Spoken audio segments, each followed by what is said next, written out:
So friends, today I'm going to share with you my cassata ice cream recipe. It's real fun to make and really delicious. So here I made about a liter of vanilla ice cream. I'll leave the recipe link of how I made the vanilla ice cream. Now here I've just layered my loaf tin with some cling foil or plastic foil, because that way it'll be very easy to lift the cassata ice cream once it's ready. Now I've just got some sliced cake.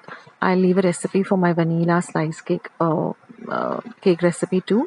I've just cut them up into very thin slices like this, and I'm just going to form a layer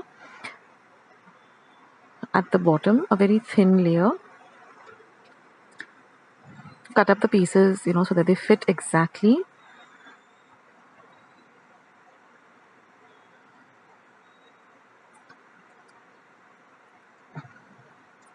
Like this. So just press them down so that they form a firm layer without any gaps in between. Now I've divided the vanilla ice cream into 3 equal parts. To one part I'm going to add about a cup of mango puree. This is the puree out of 1 mango exactly. And I'm going to mix it in really well. Now if you don't have mangoes at home, you can just add the mango color and the mango essence.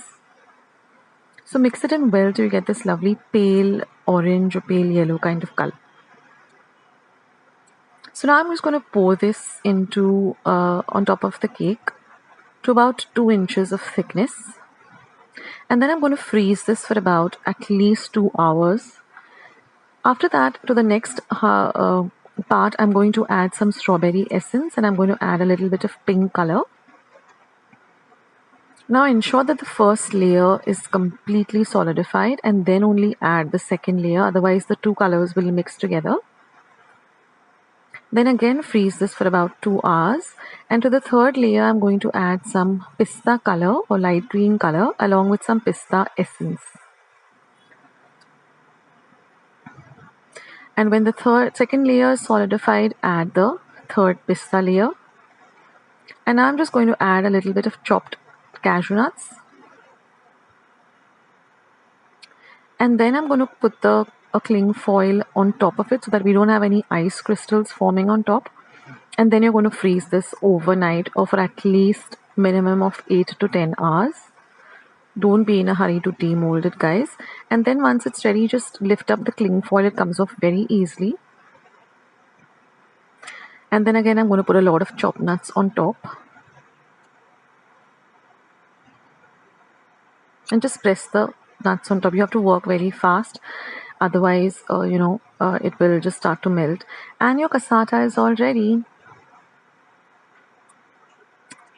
And now I'm just going to cut it up. So transfer it to a cutting board. It's easier that way. And use a nice sharp knife. It does require a little bit of extra effort because it's frozen. And you can see how the layers are formed, and you have the nice cake base at the bottom and lots of nuts on the top. And this is one slice of cassata. It's delicious, guys. You have to try this out. I thought I'd just share this recipe with you. You can make whatever flavors you want. So I hope you try out this recipe. I hope you like this recipe. And if you do, don't forget to leave this a thumbs up. And don't forget to subscribe to Akshata's recipes. I've got loads and loads of recipes. So do visit my channel. Thank you guys for joining me today. I'll catch you in my next video sooner than you think. This is Akshata signing off. Bye.